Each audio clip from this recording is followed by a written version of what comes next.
Bonjour, Year 11! So, looks like we've made it to the night before the final higher reading exam. Please watch this video carefully to go through some of the key exam techniques for this paper. The listening and reading exam are worth 50% altogether, and the exam is on the 14th of May, and the writing exam is your final 25%, and that is on Friday the 24th of May, the final day before the half term. The reading exam is divided into 3 sections. You have Section A, questions in English, which is worth the most marks, 28. You have Section B, which is kind of known as a difficult section. It's the one that's all in French, but it's not actually that difficult if you apply a matching approach to the questions and a copy and paste approach to the final question. And then you have Section C, which is a translation into English, which is worth 7 marks. If we have a look at these grade boundaries, these are from last year, which was the harshest year for the higher paper. You needed to get at least 32 marks out of 50 for a grade 7. If you are counting your marks as you are going along, aim for 32 as a minimum to know that you are doing really well on this paper. The higher reading paper doesn't actually look that different to the foundation. The 3 sections are the same and a lot of the question types are the same. However, if you read between the lines, you will notice a few more tricks that feature on the higher paper. That's so that the examiners can decide who really gets the 9, who gets the 8, who's a 6 instead of a 5. So you need to make sure that you're looking out for those and that you've revised the small but deadly words that are featured in this PowerPoint, in our lessons, on Vocab Slam and on Arbor. You need to be very precise when you're answering the open-ended questions. Don't try to put too much in case you show that you haven't quite understood the sentence. However, you need to put the exact piece of information that the examiner wants to read, and we'll talk more about that in this presentation. Don't leave any questions blank. You've heard me say this time and time again in the lesson. Remember, you're aiming for those 31 marks at least, and maybe a guess will get you that answer. So always put something sensible if you're not sure, but don't leave any blanks. Although Section A tends to be seen as the easier section because it's all in English, there are some questions which confuse pupils, and these often tend to be the literature questions. Now bear in mind that although these questions are taken from French novels, they are heavily adapted to be suitable for GCSE. So treat them the same as you would the other reading questions in Section A. Always read the opening information so that you have some context. So for example, in this extract, we are told that it's going to be about an 11-year-old who is talking to his family about a girl that he has met.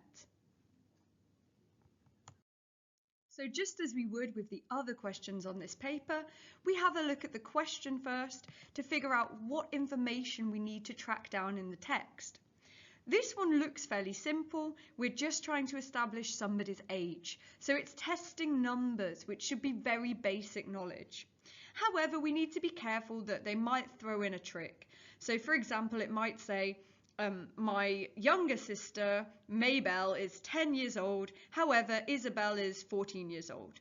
So we need to make sure the text is actually talking about Isabel. Let's have a look at it now. Remember that you can always pause this recording and work out the answers before I explain them to you. So as predicted early on, we have a very simple Elle a 12 ans. And as long as you've revised your numbers, which you definitely should have before this exam, you will figure out that the correct answer is B, 12 years old. A fairly simple answer, I'm sure that you will agree. But as I've said before, a lot of people confuse these ones because they look more complicated because you know they're from a novel, but they're actually fairly standard questions. Let's have a look at another example. So here we've got Marcel says, so important to bear in mind who is saying this, Marcel, that the girl is small, has fair hair, is pretty, has a sense of humour. Sometimes you can use the same technique that you might do in the listening, where you add in the words at the side that you know in French to help you look for what you're actually trying to find. However, this is quite time consuming if you're going to do it for every question. So I suggest you just do it for questions that you're finding a little bit more complicated, or you do it in the listening paper during the 5 minutes reading time. So let's scan through now. So we're not looking for what Marcel is, we're looking for what the girl is, and we're looking for Marcel's opinion of the girl. So here we find elle est très jolie. So again, it's pretty easy to match that one up. So if you look at it, these questions are not that complicated. Don't let it confuse you just because it's written in a different style. As usual, most of the text will not help us to find the answer. We are looking for a very specific bit of information and matching it to the question. So if we carry on with the same literature question here, have a go at this one. Remember, you can pause the recording to make sure that I don't give you any spoilers.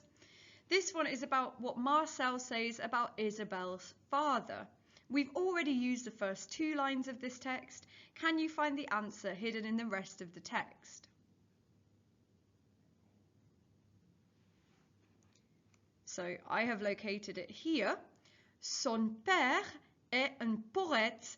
So again, writes poetry. It's not that complicated if we actually look at it. It's something that we could probably have guessed. The next question, Marcel saw a piano which made him think that Isabelle's father liked music, Isabelle was a musician, Isabelle's house was big, Isabelle's father was rich. Again, pause the recording if you want to make sure that I don't spoil this for you. If we scan through, we can clearly see the bit about the piano is towards the end, an enormous piano. Therefore, I think that her dad is very rich. Okay? So again, quite easy to find the answers. Don't let these questions catch you out because they're not as difficult as they look. One of the differences between the higher and the foundation is that in the higher exam, there are more non-multiple choice questions. So on the reading section A and B, you've got approximately 6 of these questions. And on the listening, although you only have 3 non-multiple choice, one of them is worth 10 marks. So it's really worth having a look at the mark scheme and seeing what the examiners want to be able to give you all of those marks. So we're going to do that together now. Have a look at this mark scheme. You can see that there are certain phrases that the examiners will accept and others that the examiners will reject. For this one, something like adding re to the front of your word to reconnect would have actually got your answer rejected. Therefore, it's really important that you are precise when you are writing these open-ended questions. Here are 2 more examples. For this one, why do you think I would have lost a mark for writing small dogs, but not just dogs?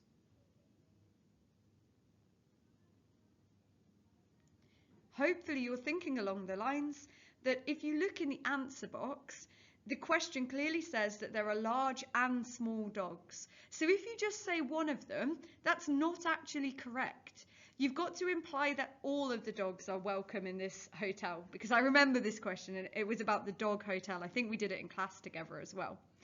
So that's how precise you've got to be. You've got to make sure if there is some information there, if the examiner has bothered to tell you that there's small and large dogs, you should give that information. Or you should play it safe and just say dogs in general and don't try to write too much. How about this one? Why do they reject just when she was finished by itself?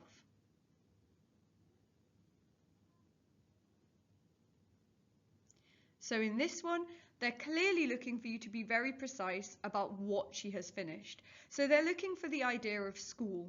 When she finishes school, after school, when her lessons are done, they're looking for something like this. They don't just want you to put when she finished, because when she finished what? When she finished her homework, when she finished listening to music, they want you to show that you've really understood this text. In most cases, you can manage to be very precise if you're looking out for the small but deadly words in the paragraph for the reading or on the listening recording.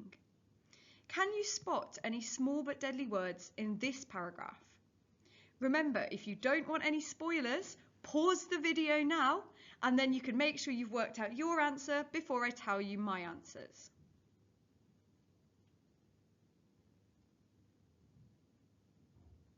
So straight away to begin with, I can see en été. A little bit of detail here about when this is set. It's especially concerning when I see that at the end of this section, hiver. So I see two opposites, summer and winter. Straight before winter, I can see mai, one of the small but deadly words. So in summer, something, something, something, but in winter, something, something, something. So we know that the examiners here could potentially trap us by asking us a question about what happens in summer versus what happens in winter. So we have to be really careful and make sure that we're giving the right piece of information. Later on, I can see car, because that might also lead us down a different path. So we need to make sure that we're looking for these words and not just ignoring them. On the final row, we have au moins, at least. So if you were answering that question, if we have a look at that longer sentence, we can see that it clearly says parler, to speak, une langue étrangère, to speak a foreign language. Now, if we're looking at that word, if we don't ignore that word, to speak at least one second language, and he speaks English and Spanish. So that little word adds a lot of detail, and when we're thinking about being precise, we need to not just ignore these words. Remember, you can find a list of several small but deadly words on Arbor, and you can also practice them on Vocab Slam. So now if we were to answer this question, we've highlighted our deadly words. Remember, you can take a highlighter into the exam and do this for yourself. So let's have a look at the question. It does state you do not need to write in full sentences. So we just need to pick out the precise bit of information that the examiners want. In this question, they ask, what does she say about languages? So as we were previously discussing, it's going to be in this bit here. Pour faire ce travail, il faut être sportive et parler au moins une langue étrangère. So in order to do this job, so she's talking about her brother's job, that's the title of the text, you have to be sporty, that's not about languages, and you have to speak at least one foreign language, and he speaks English and Spanish. So therefore, we could write down he, her brother, speaks English and Spanish. To be a ski instructor, you have to be able to speak at least one other language. This would be a more precise answer. So using a new paragraph, are you able to spot any small but deadly words here? Remember to pause the recording now so that you can have a go by yourself without me just telling you the answers. I would definitely have highlighted jamais, because I can clearly see that there's a negative there, and I have a habit in these tests of going through, looking at the text and highlighting the negatives straight away so they don't catch me out. I might also have put le, because what does the le even refer to in that sentence? It doesn't seem to be before a noun like it usually is, so it must refer to a person or an object that has previously been mentioned in the paragraph. So what would a precise answer look like for this question? Why is this centre ideal for active pets? Again, you can pause it to make sure that you definitely have time to give me an answer. Key thing to bear in mind here is active pets. Why would a centre be ideal for pets who want to be active, not just pets in general? Have a look, see if you can get the answer. Pause to make sure you've got enough time, and then you can replay when you're ready.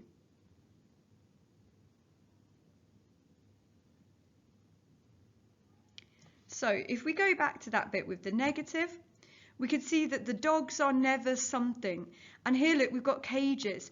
So if you're an active pet, you probably don't want to spend all your time in a cage, do you? So these dogs are never in cages. Instead, they prefer to let them roam freely in liberty. They have their own liberty for their comfort. Okay, so the active pets are allowed to go around out of their cage, are allowed to roam freely. Let's have a look at the mark scheme. So what they don't want are statements that you've clearly randomly guessed. So for example, going on walks. It doesn't tell you anything about going on walks. We can infer that. but it definitely doesn't mention it. What it does mention is that they're never in cages, they're not locked up, they're free to run around, they have liberty to do as they please. You can see in the reject pile it has they are comfortable. I think that's because here you've got the word comfort, so some pupils would have looked at that and just thought, oh yeah, the dogs are really comfortable. But if you think about it, that wouldn't make it ideal for active pets. What about being comfortable would only apply to active pets. So when we're being precise, we're looking at the information we've been given and we're making it fit the question. So let's have a look at another question. What can the owners do to check on their pets while they are on holiday? Remember, we want a precise answer. We want to show the examiner that you've really understood the text. So the answer most likely is going to be in this section because we've already used sentence 1 for one of the questions. Why would this example not be precise? Look on a website. Why would that not be precise? What can owners do to check on their pets while they are on holiday? So let's take a look at the mark scheme. So you could see that the examiners have clearly ruled out look on a website. That's most likely because anyone could glance at this and see the word internet and think, oh yeah, you could just go on a website, you could just have a look, check on your pets. However, we need to be precise. So the real answer, what they will accept is you can watch what your dog is doing by looking at a video. You can watch a video on the website. You can watch CCTV. You can video call them. You could use the internet to video them. So the importance is, because you could just be looking on a website and see some pictures of dogs and you want to know that your dog is safe on holiday. So you're watching this video. That's what this dog hotel is offering to people. So again, another example of how being precise can get you the mark, but being a little bit half-hearted will not get you the full marks. How about this paragraph? Can you spot any small but deadly words here? Remember, pause the recording so you can do this by yourself before I give you the answers. Straight away, I see plus, I see pas, a second example of pas, aujourd'hui, because this is happening today, it's not happening tomorrow, it's not in the past, it's aujourd'hui. And this one here is one of our favorite ones that we're always talking about in class. It looks like it would be a negative, but it's a ne que, and they've combined it also with rarely. So that's quite an important one. I think that has the potential to trick us quite a lot in the questions. So what would a precise answer look like for this question? What kind of student was Pierre at school?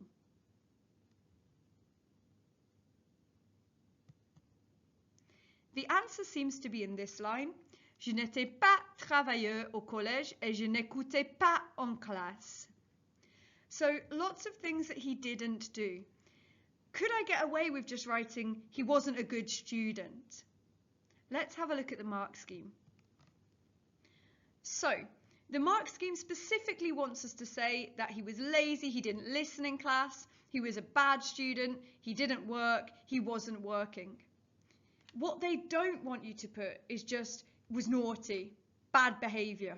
They don't want you to put something general. They want you to say that as a student, he wasn't listening, he wasn't working hard enough. They want you to be precise about what it actually says about Pierre.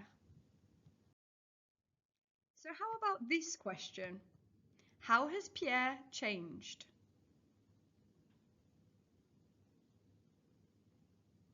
Scanning through the text, I could see here some past tense.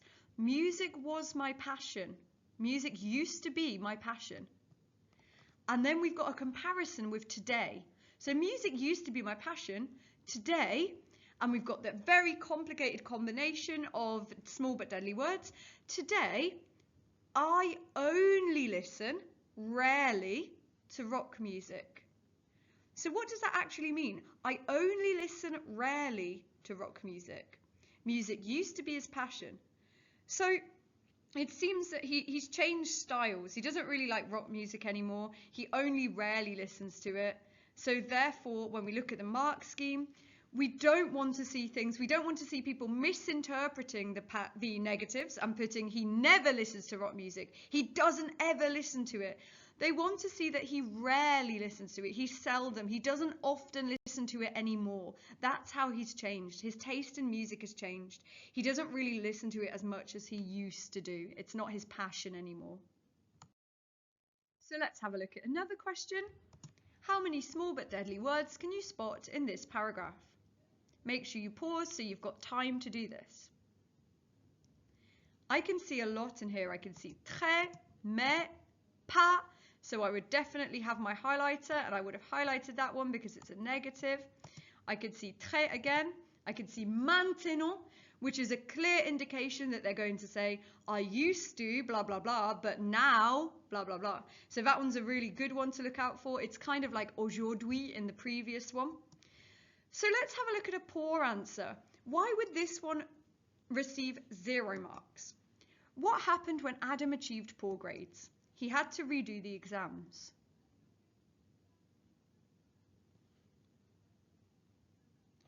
So this one might seem like a little bit of a trick. It definitely has the word to redo, redoubler. However, if you'll remember from class, redoubler actually means resitting the whole year. This is something that's commonly done in European schools and they still do it today in France, even though there's a lot of debate about it.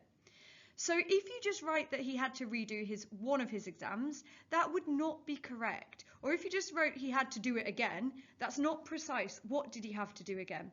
You've got to be precise. If you see anything about redoubler, about retaking, make sure you state that it's retaking the year of that class.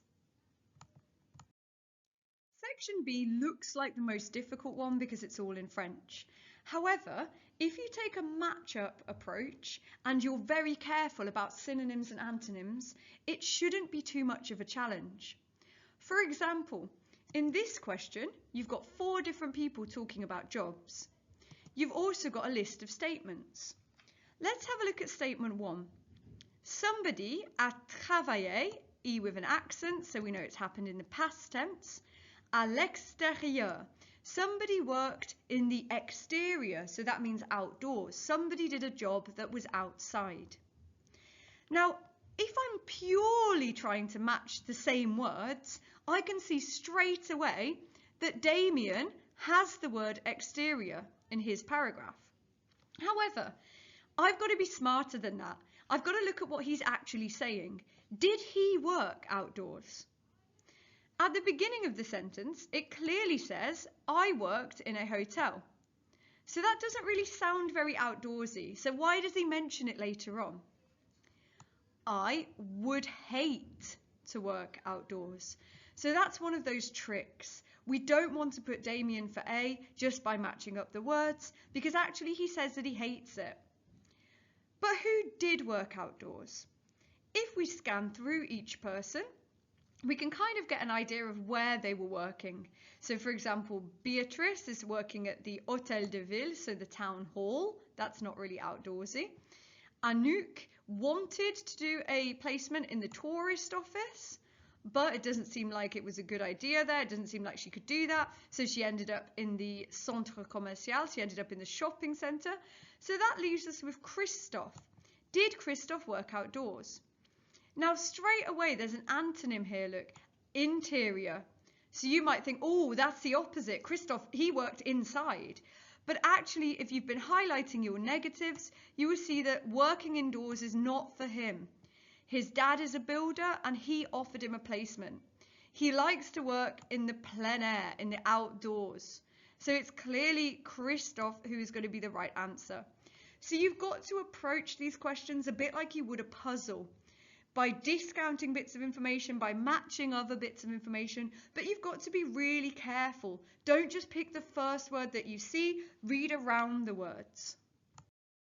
Question 9 on the higher paper tends to be one that pupils find more challenging. However, I think of this question as the copy and paste question. There's normally quite a lot of text and it tends to be about a government initiative or something that's going on around the world. The questions look like this. You will notice that they are full sentences in French And they also ask you to answer in French. This is where some pupils find it very difficult to come up with a precise and correct answer. However, the secret to these questions is to look carefully, as we always do, at what the question is actually looking for, find the relevant bit of information in the text, and copy and paste it over. Where you have to be really careful is that you're copying and pasting the right bit. So let's have a look at the first one together. What are the key words in the first question? Well, you've got la durée moyenne. So the duration, average, the average duration of refugees staying in the camp, if we look at the rest of the question. So what time on average do they tend to spend in this camp? So now if we scan through the text for the bit that we want to lift, we can see here, on average, en moyen, 17 années dans un camp de réfugiés. So we can see here we've got clearly an average and then a number. Let's have a look at the mark scheme. As you can see, they are clearly looking for 17 années, 17 years. So this is the answer that they're looking for. Notice that they're going to reject 17 by itself, because that could be 17 weeks, 17 months, 17 hours. They definitely want you to put 17 years. Notice also that they don't want a full sentence, they just want to know the exact bit of information that they have asked for. So for the next one, what is the key phrase? We have livre premièrement. Now this one confused a lot of pupils because they thought that livre was referring to a book. However, if you notice, before the word livre, we've got on. So it's a verb here. What do you deliver? What do we deliver? Premièrement, first of all. So not the second thing that they need, not the final thing that they need. What is the first thing that you deliver to them in a case of crisis? So scan through the text. Can you find the first thing that you would deliver? Remember, you can pause this recording now if you need more time. So a synonym for firstly is here, tout d'abord. So first of all, in case of emergency. And here you've got a different way of saying it. Look, the delivery of food and water, potable, drinkable water, is essential. After that, you've got logement, so accommodation, vêtements, clothing, et la fourniture de services médicaux, so it's medical supplies. So as you can see, they're clearly hoping that you will have a look and choose one of the first options. And in the mark scheme, you can see that here, that they want nourriture or l'eau. And you don't even have to put drinking water, look, you just have to put water in general. But it's always best to play it safe if you notice an extra detail like that. It's telling us to reject clothing and accommodation and medical supplies because they are not the first thing. The key word here really was premièrement and tout d'abord. So in question C, here look, we've got apart from books. So the answer is not going to be books. Apart from books, what do the refugees receive from the organisation? So we want something that they get from the organisation that isn't just books. Because probably you could guess that, look, because it's a bibliothèque. Bibliothèque sans frontières, libraries without borders. That's a play on the organisation of Doctors Without Borders, Médecins Sans Frontières. So apart from books, can you spot what else they receive from this organisation?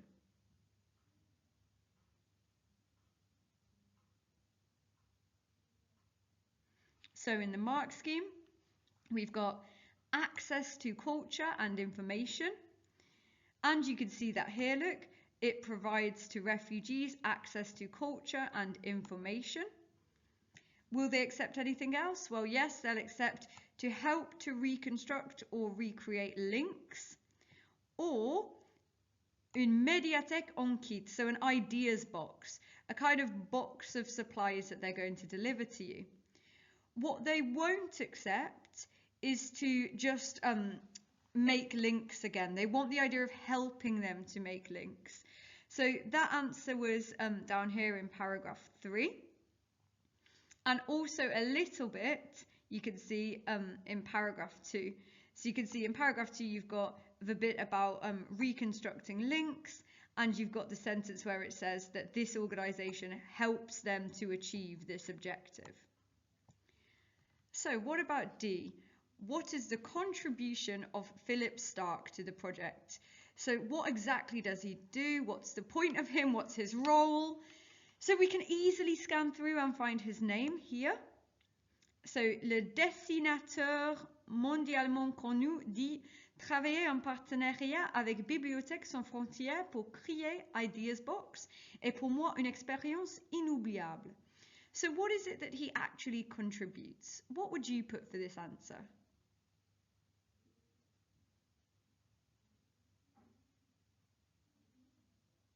Let's have a look at the mark scheme. Remember to pause if you need more time. So they have put, he is the drawer, he is the designer, he is the person that creates Ideas Box. So you've got this idea of dessiner. You've also got il a travaillé, so he worked in partnership in order to create Ideas Box, or he created Ideas Box, the Médiathèque en Kit. So he's the one that's kind of designed it. They don't want you just to lift random things from the text, because if you lift this bit here, it says to work in partnership, unforgettable experience. That doesn't really answer the question. So you've got to mention that he is the person that created this Ideas Box. And the final one, quel est l'avantage principal? What is the principal, what is the main advantage of Ideas Box?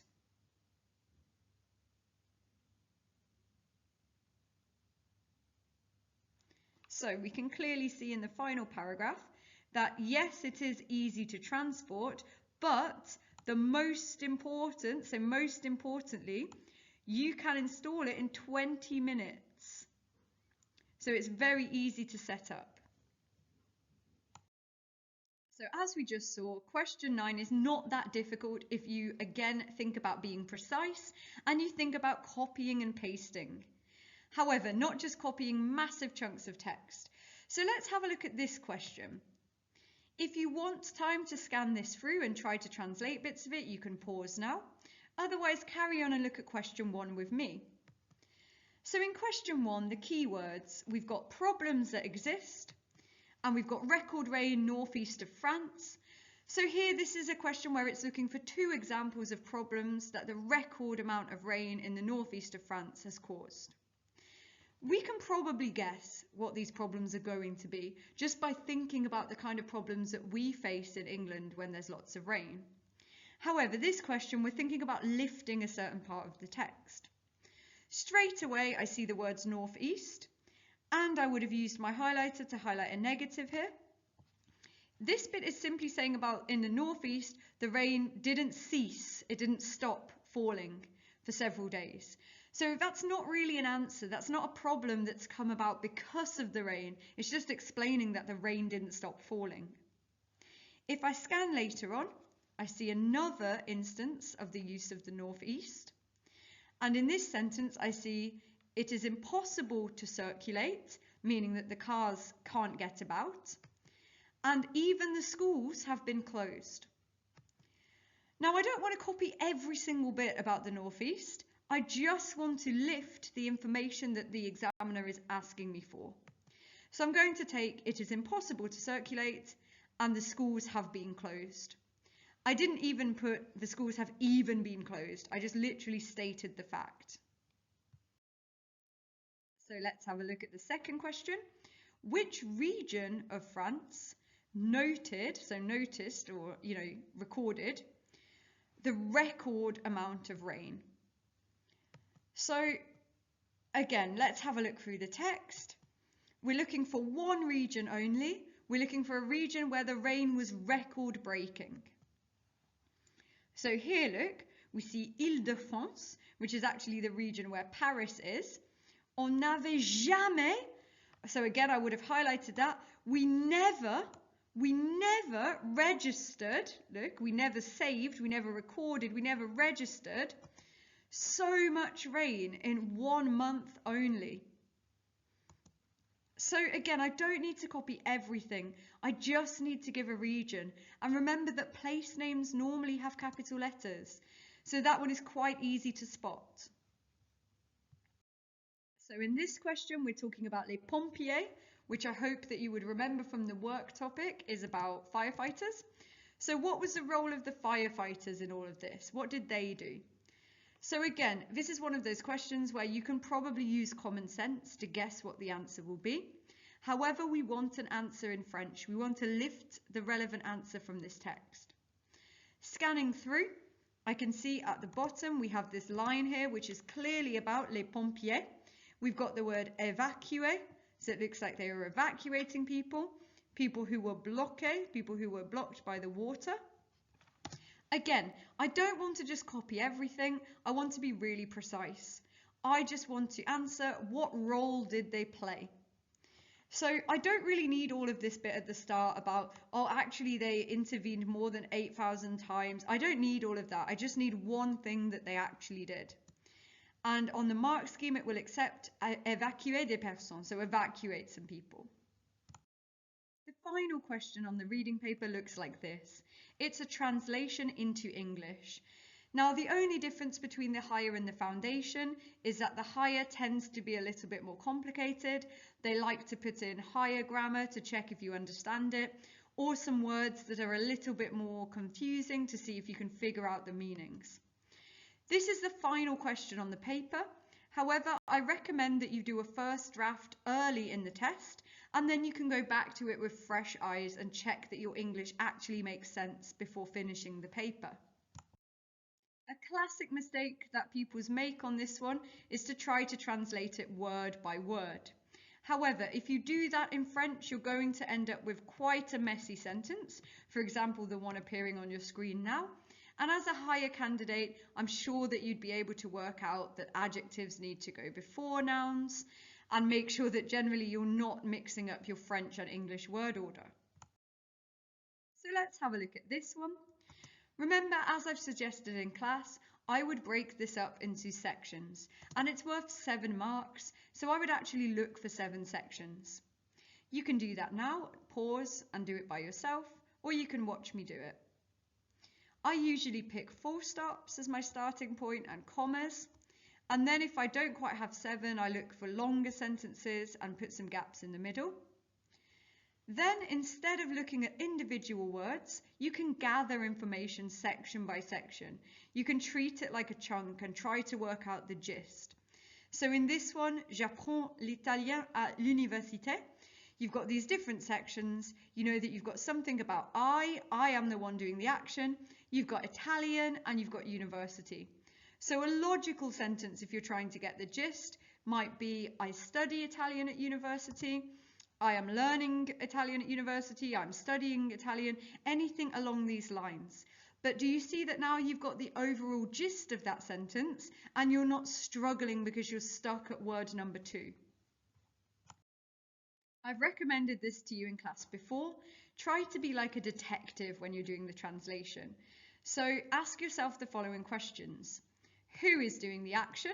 So in this one you've got I. Are there any time phrases? In this one, no.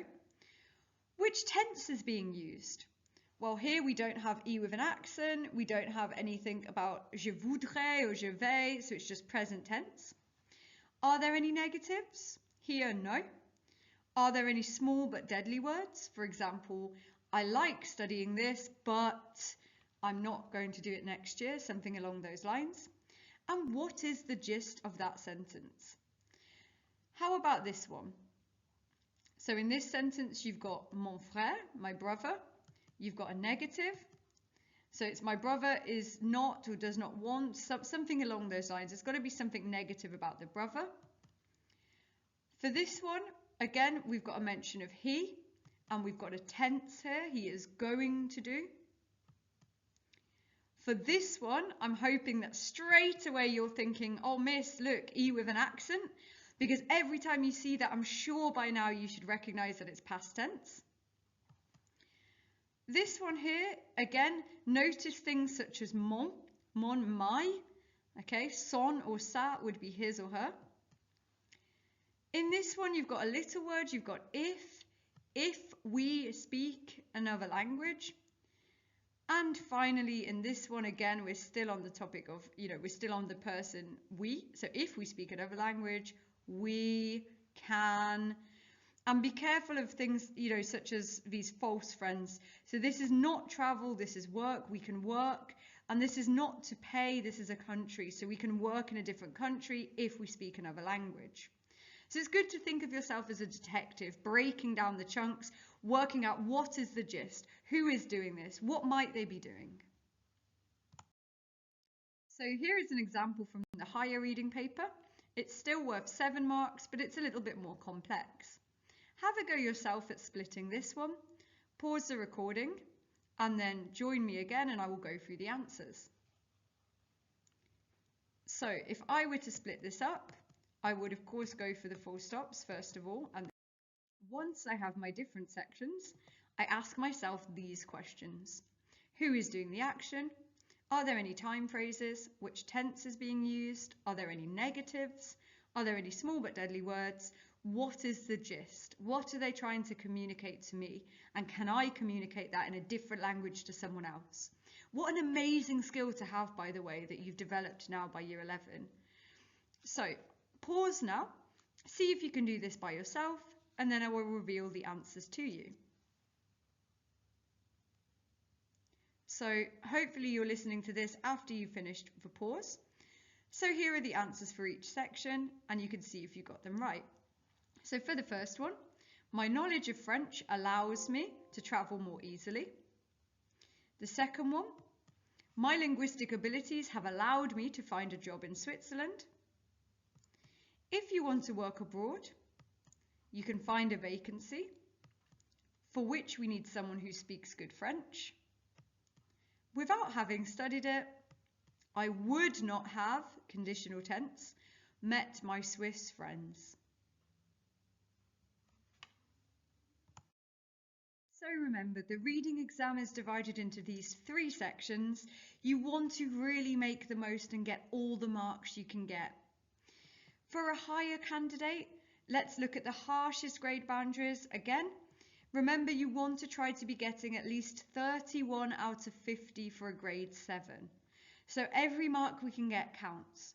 Just by reading the questions really carefully and bearing in mind to keep your answers very precise, you should be absolutely fine.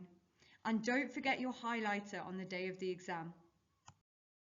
Before you go, do you remember what I said about making sure you do the translation early and you come back to it later on? This is why. Let's read back that translation that we just wrote.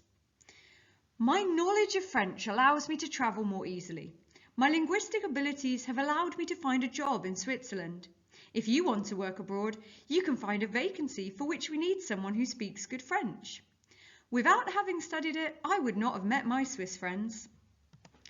Does that sound like something that you would hand into your English teacher, or are there some phrases that sound a little bit bizarre?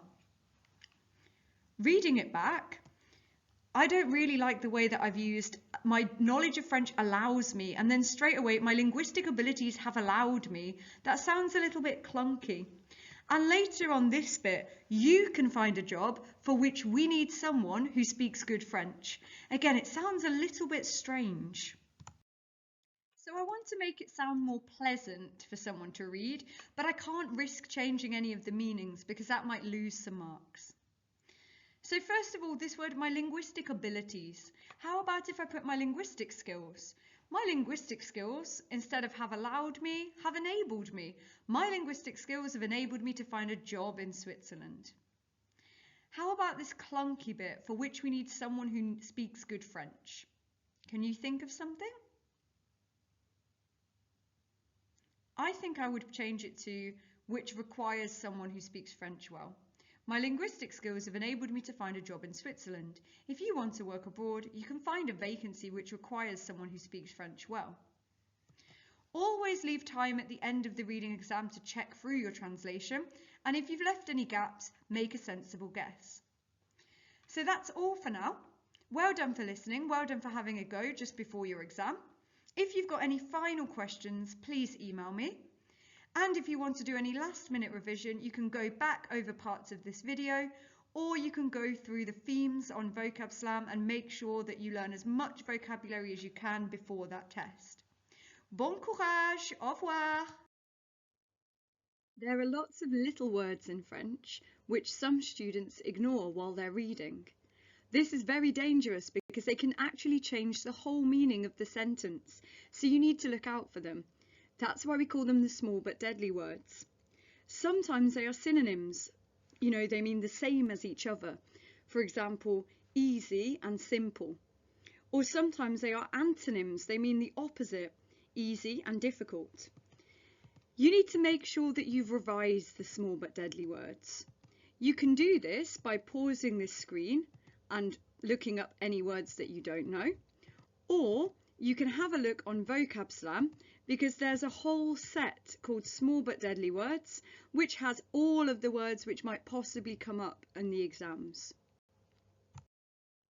And while we're on the subject of Vocab Slam, if you go onto it and you look at the exam zone and exam vocab, you can go through all of the keywords from the past papers, or you can pick a set that's called Examiner's Favourites, which has keywords which we've seen coming up again and again on all of the past exams. I would recommend that you spend some time doing this tonight after watching this video and tomorrow morning right before your exam. Well done for watching this video. You deserve to do really, really well in this test because you've been working hard in class for 5 years. The finishing touches now are just looking up keywords and being very careful when you read the exam itself. So, slam some vocab, go over your Easter booklet so you can read the kind of phrases which have come up in the past, and don't forget, most importantly, to get some rest. I will see you first thing in the morning tomorrow. Bonne chance!